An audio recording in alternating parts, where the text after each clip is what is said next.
प्यारे भक्तों, हर साल वैशाख मास में पड़ने वाली शुक्ल पक्ष की अष्टमी तिथि पर बगलामुखी जयंती मनाई जाती है।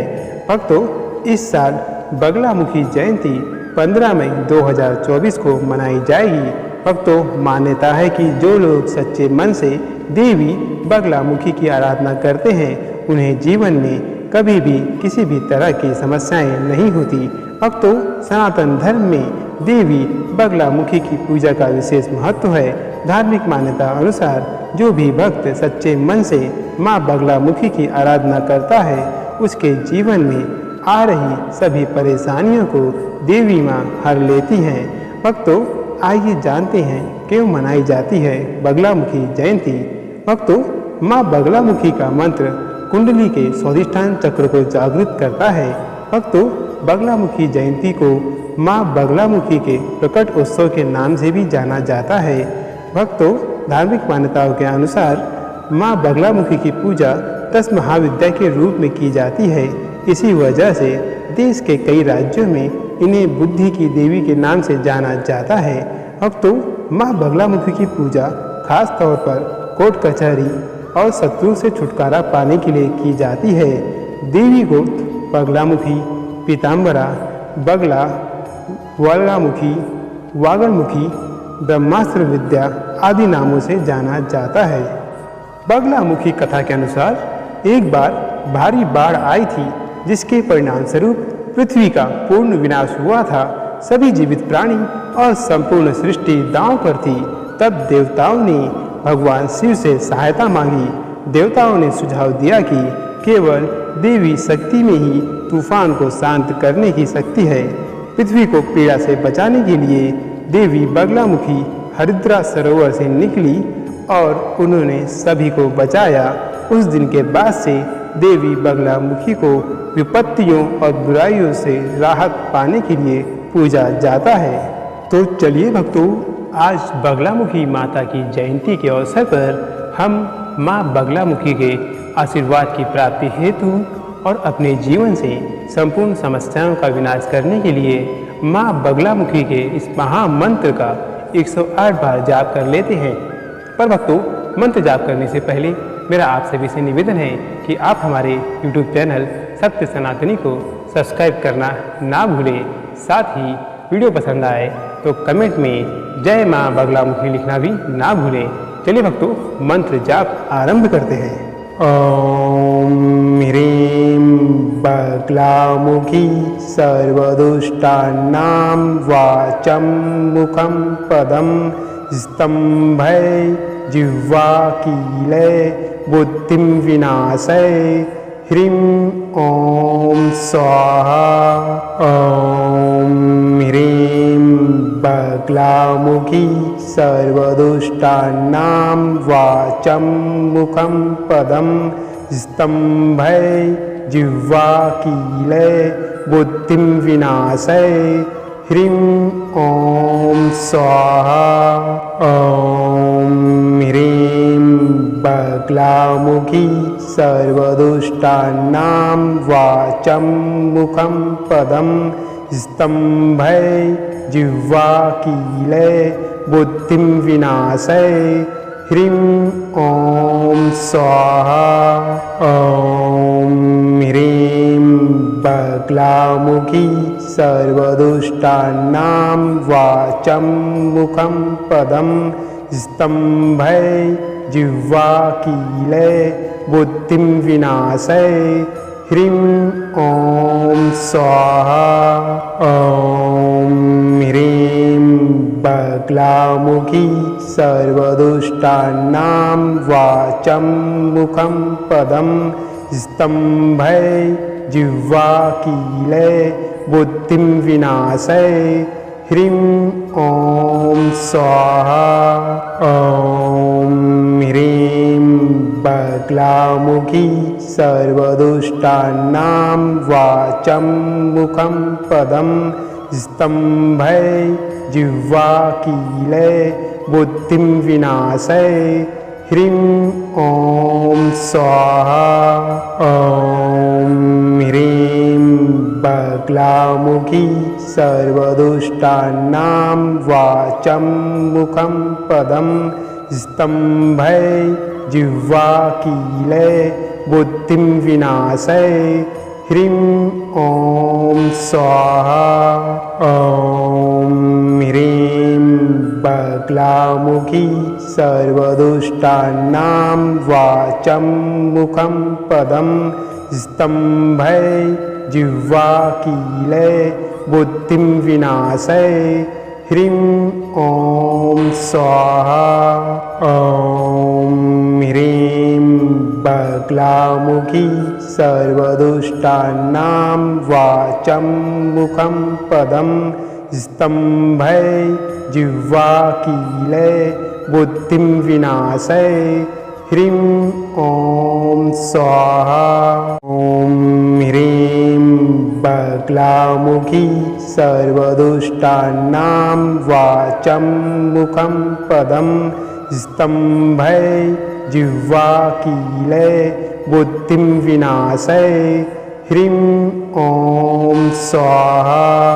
ॐ ह्रीं बगलामुखी सर्वदुष्टानां वाचं मुखं पदं स्तम्भै जिह्वाकीले बुद्धिं विनाशय ह्रीं ॐ स्वाहा। ॐ ह्रीं बगलामुखी सर्वदुष्टानां वाचं मुखं पदं स्तम्भै जिह्वाकीले बुद्धिं विनाशय ह्रीं ॐ स्वाहा। ॐ ह्रीं बगलामुखी सर्वदुष्टानां वाचं मुखं पदं स्तम्भै जिह्वाकीले बुद्धिं विनाशय ह्रीं ॐ स्वाहा। ॐ ह्रीं बगलामुखी सर्वदुष्टानां वाचं मुखं पदं स्तम्भै जिह्वाकीले बुद्धिं विनाशय ह्रीं ॐ स्वाहा।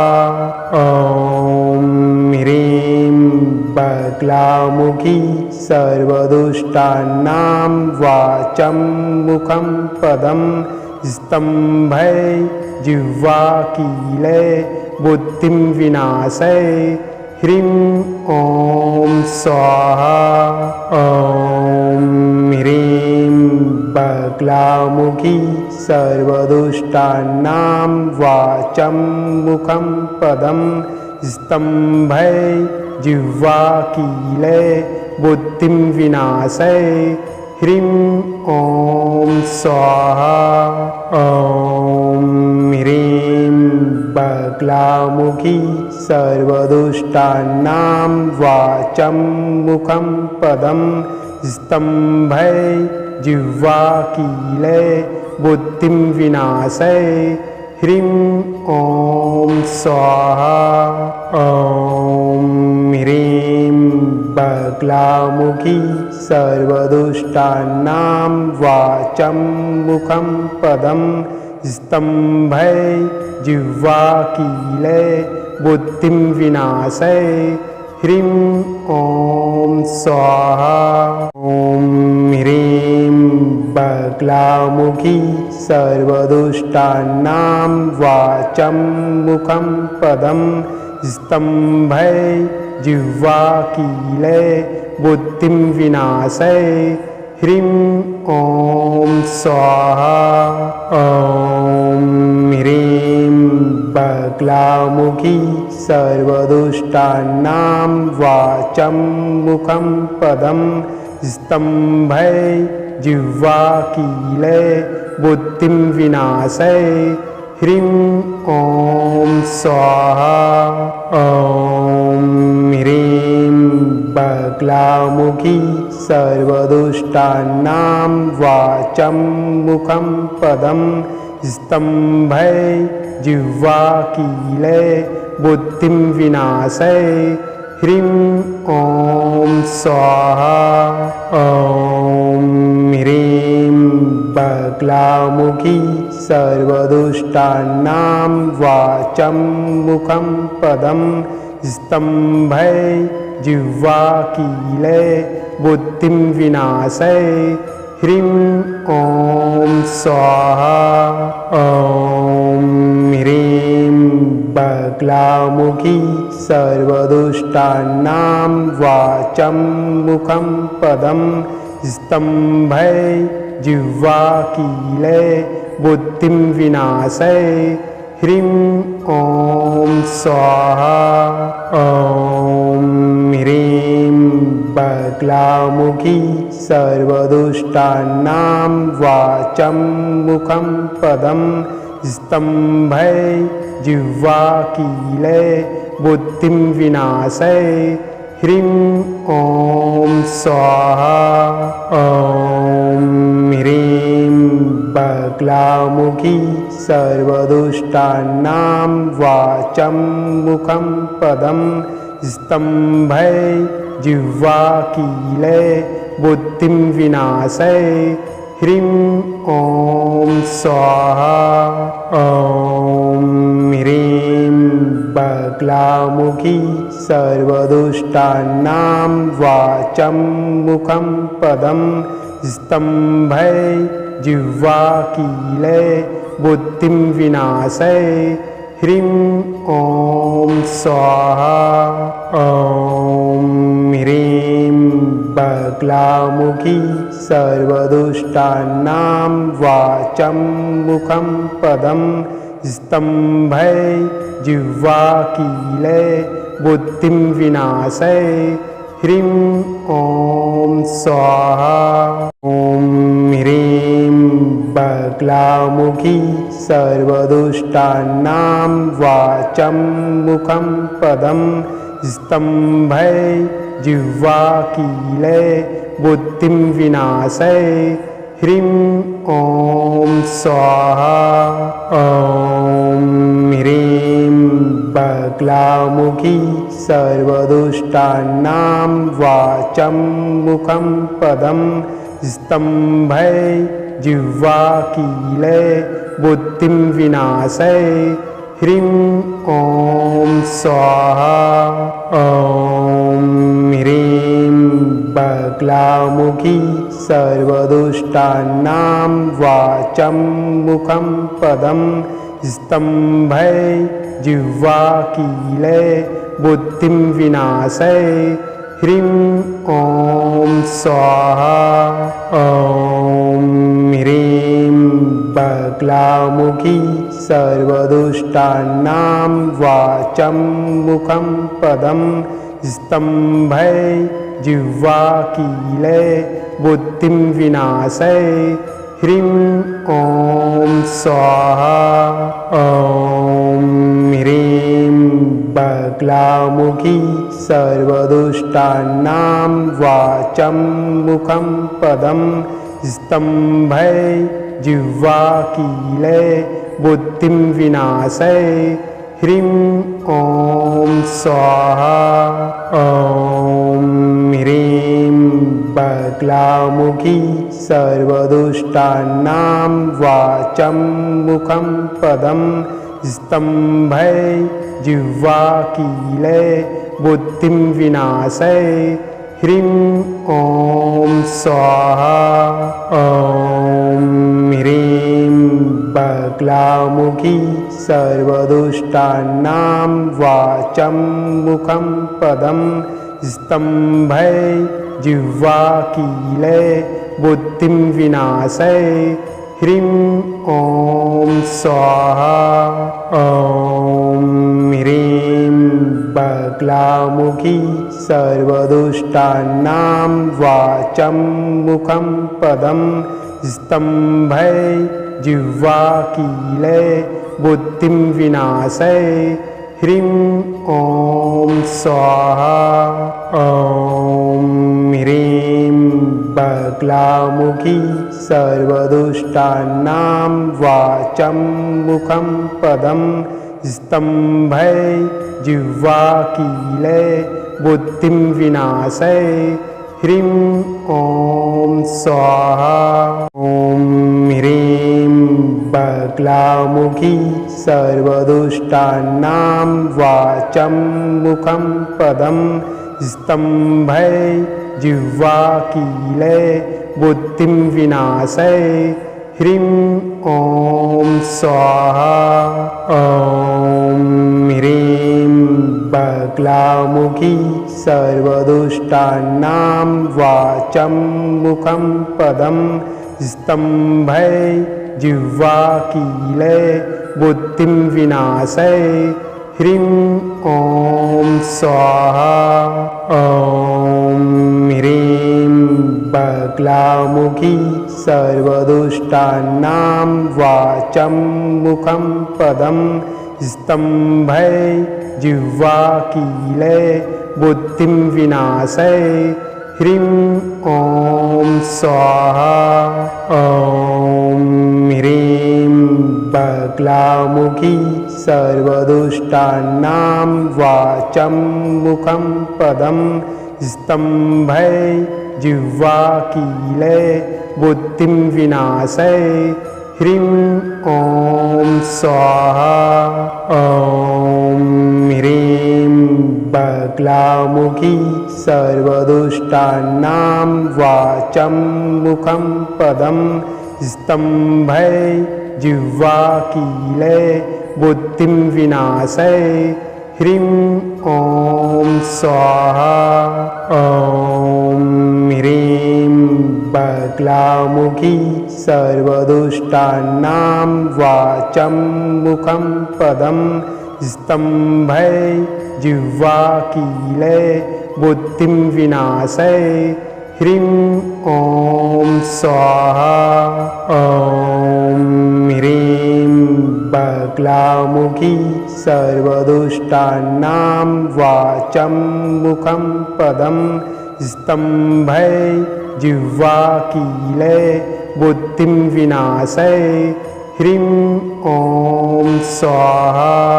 ॐ ह्रीं बगलामुखी सर्वदुष्टानां वाचं मुखं पदं स्तम्भय जिह्वाकीले बुद्धिं विनाशय ह्रीं ॐ स्वाहा। ॐ ह्रीं बगलामुखी सर्वदुष्टानां वाचं मुखं पदं स्तम्भय जिह्वाकीले बुद्धिं विनाशय ह्रीं ॐ स्वाहा। ॐ ह्रीं बगलामुखी सर्वदुष्टानां वाचं मुखं पदं स्तम्भय जिह्वाकीले बुद्धिं विनाशय ह्रीं ॐ स्वाहा। ॐ ह्रीं बगलामुखी सर्वदुष्टानां वाचं मुखं पदं स्तम्भय जिह्वाकीले बुद्धिं विनाशय ह्रीं ॐ स्वाहा। ॐ ह्रीं बगलामुखी सर्वदुष्टानां वाचं मुखं पदं स्तम्भय जिह्वाकीले बुद्धिं विनाशय ह्रीं ॐ स्वाहा। ॐ ह्रीं बगलामुखी सर्वदुष्टानां वाचं मुखं पदं स्तम्भय जिह्वाकीले बुद्धिं विनाशय ह्रीं ॐ स्वाहा। ॐ ह्रीं बगलामुखी सर्वदुष्टानां वाचं मुखं पदं स्तम्भय जिह्वाकीले बुद्धिं विनाशय ह्रीं ॐ स्वाहा। ॐ ह्रीं बगलामुखी सर्वदुष्टानां वाचं मुखं पदं स्तम्भय जिह्वाकीले बुद्धिं विनाशय ह्रीं ॐ स्वाहा। ॐ ह्रीं बगलामुखी सर्वदुष्टानां वाचं मुखं पदं स्तम्भय जिह्वाकीले बुद्धिं विनाशय ह्रीं ॐ स्वाहा। ॐ ह्रीं बगलामुखी सर्वदुष्टानां वाचं मुखं पदं स्तम्भय जिह्वाकीले बुद्धिं विनाशय ह्रीं ॐ स्वाहा। ॐ ह्रीं बगलामुखी सर्वदुष्टानां वाचं मुखं पदं स्तम्भय जिह्वाकीले बुद्धिं विनाशय ह्रीं ॐ स्वाहा। ॐ ह्रीं बगलामुखी सर्वदुष्टानां वाचं मुखं पदं स्तम्भय जिह्वाकीले बुद्धिं विनाशय ह्रीं ॐ स्वाहा। ॐ ह्रीं बगलामुखी सर्वदुष्टानां वाचं मुखं पदं स्तम्भय जिह्वाकीले बुद्धिं विनाशय ह्रीं ॐ स्वाहा। ॐ ह्रीं बगलामुखी सर्वदुष्टानां वाचं मुखं पदं स्तम्भय जिह्वाकीले बुद्धिं विनाशय ह्रीं ॐ स्वाहा। ॐ ह्रीं बगलामुखी सर्वदुष्टानां वाचं मुखं पदं स्तम्भय जिह्वाकीले बुद्धिं विनाशय ह्रीं ॐ स्वाहा।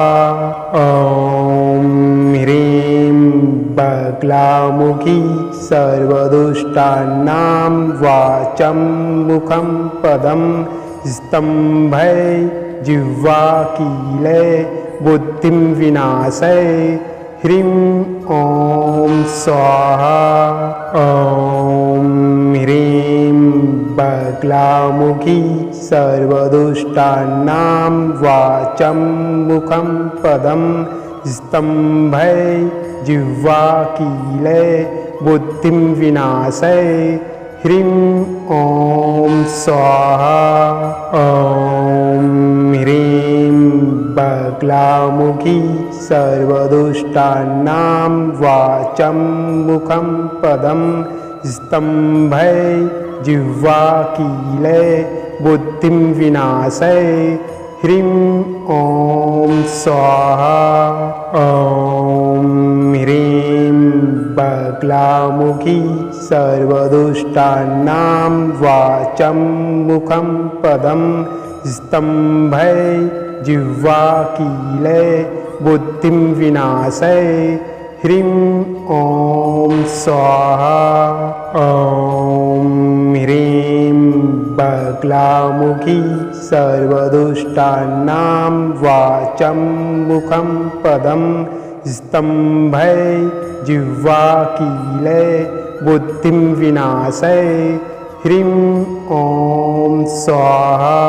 ॐ ह्रीं बगलामुखी सर्वदुष्टानां वाचं मुखं पदं स्तम्भय जिह्वाकीले बुद्धिं विनाशय ह्रीं ॐ स्वाहा। ॐ ह्रीं बगलामुखी सर्वदुष्टानां वाचं मुखं पदं स्तम्भय जिह्वाकीले बुद्धिं विनाशय ह्रीं ॐ स्वाहा।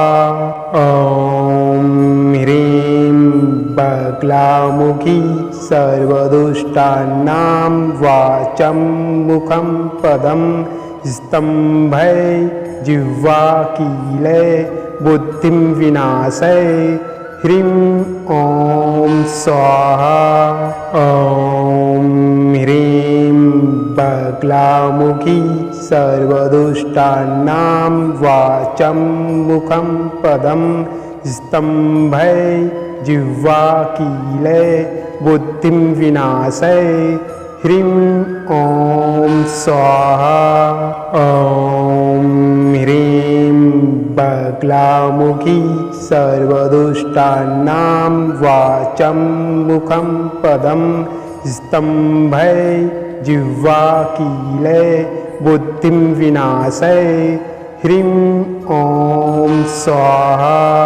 ॐ ह्रीं बगलामुखी सर्वदुष्टानां वाचं मुखं पदं स्तम्भै जिह्वाकीले बुद्धिं विनाशय ह्रीं ॐ स्वाहा। ॐ ह्रीं बगलामुखी सर्वदुष्टानां वाचं मुखं पदं स्तम्भै जिह्वाकीले बुद्धिं विनाशय ह्रीं ॐ स्वाहा। ॐ ह्रीं बगलामुखी सर्वदुष्टानां वाचं मुखं पदं स्तम्भै जिह्वाकीले बुद्धिं विनाशय ह्रीं ॐ स्वाहा।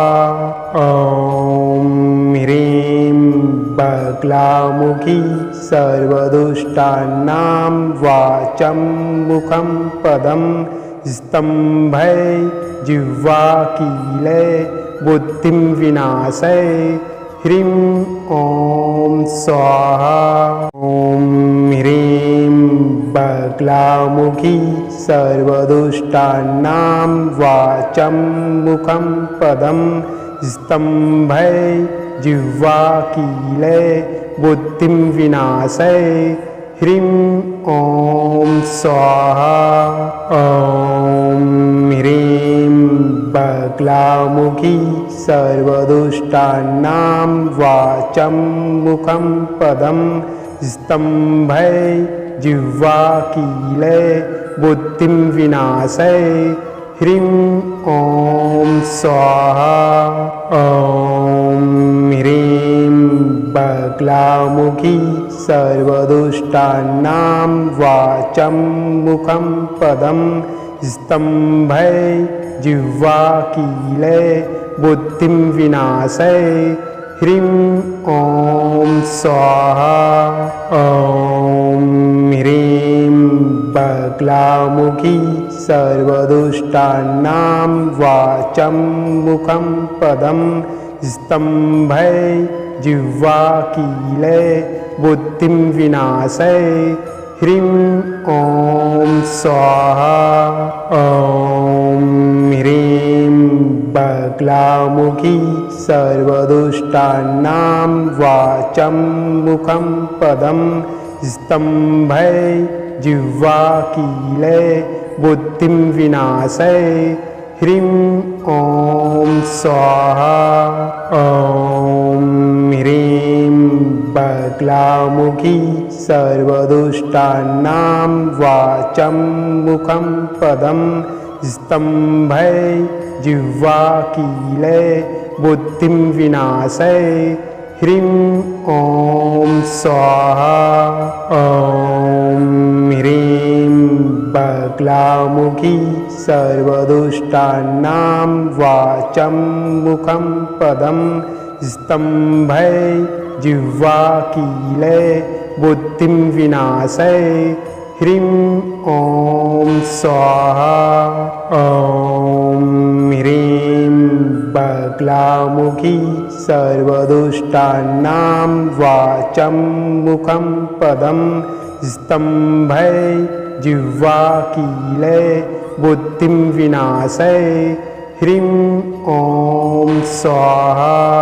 ॐ ह्रीं बगलामुखी सर्वदुष्टानां वाचं मुखं पदं स्तम्भै जिह्वाकीले बुद्धिं विनाशय ह्रीं ॐ स्वाहा।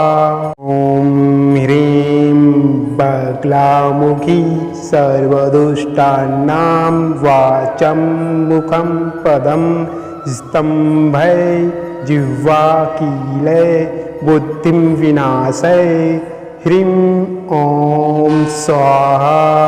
ॐ ह्रीं बगलामुखी सर्वदुष्टानां वाचं मुखं पदं स्तम्भै जिह्वाकीले बुद्धिं विनाशय ह्रीं ॐ स्वाहा। ॐ ह्रीं बगलामुखी सर्वदुष्टानां वाचं मुखं पदं स्तम्भै जिह्वाकीले बुद्धिं विनाशय ह्रीं ॐ स्वाहा। ॐ ह्रीं बगलामुखी सर्वदुष्टानां वाचं मुखं पदं स्तम्भै जिह्वाकीले बुद्धिं विनाशय ह्रीं ॐ स्वाहा। ॐ ह्रीं बगलामुखी सर्वदुष्टानां वाचं मुखं पदं स्तम्भै जिह्वाकीले बुद्धिं विनाशय ह्रीं ॐ स्वाहा। ॐ ह्रीं बगलामुखी सर्वदुष्टानां वाचं मुखं पदं स्तम्भै जिह्वाकीले बुद्धिं विनाशय ह्रीं ॐ स्वाहा।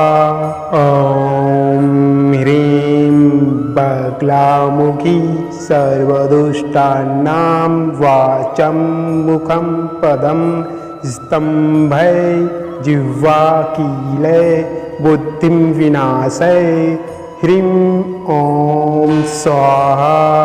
ॐ ह्रीं बगलामुखी सर्वदुष्टानां वाचं मुखं पदं स्तम्भै जिह्वाकीले बुद्धिं विनाशय ह्रीं ॐ स्वाहा।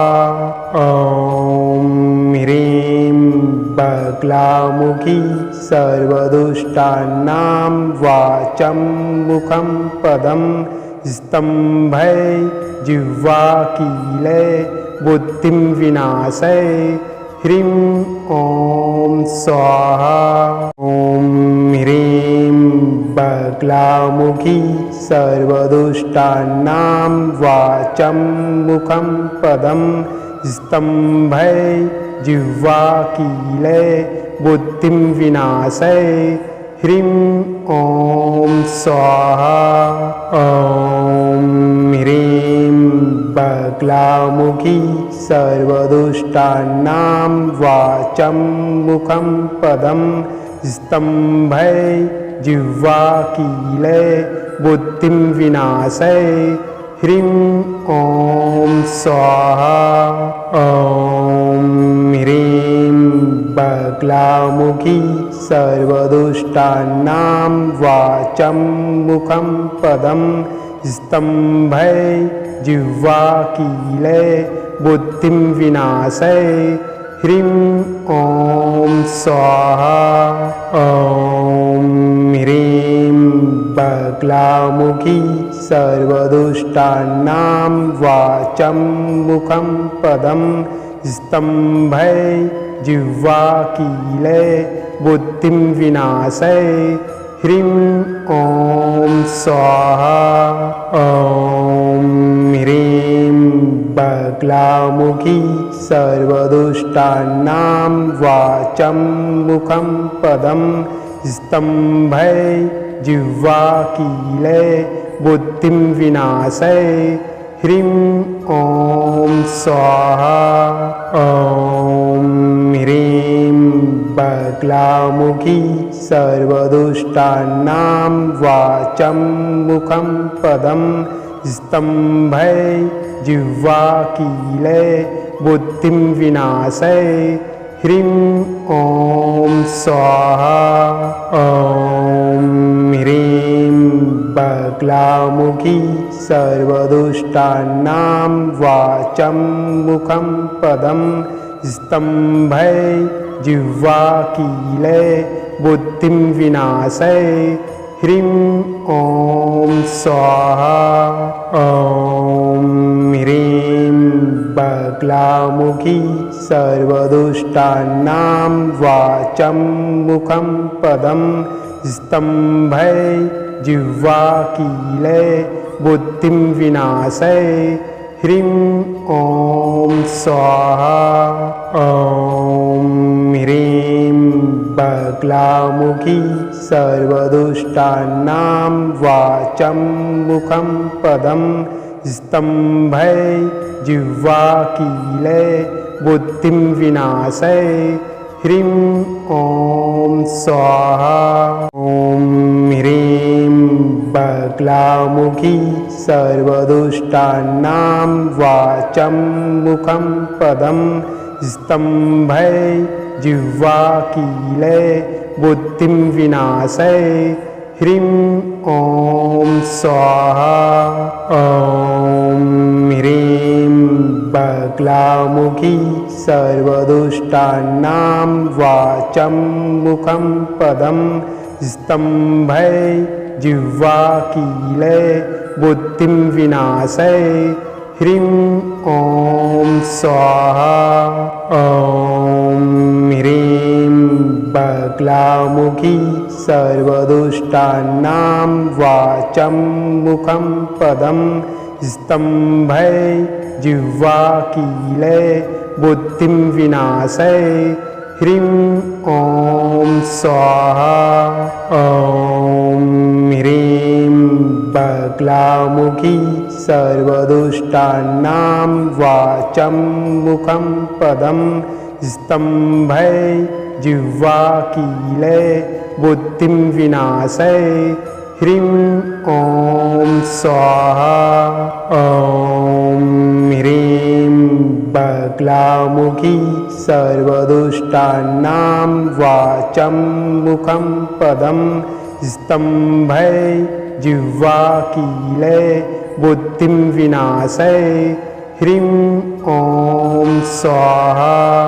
ॐ ह्रीं बगलामुखी सर्वदुष्टानां वाचं मुखं पदं स्तम्भै जिह्वाकीले बुद्धिं विनाशय ह्रीं ॐ स्वाहा।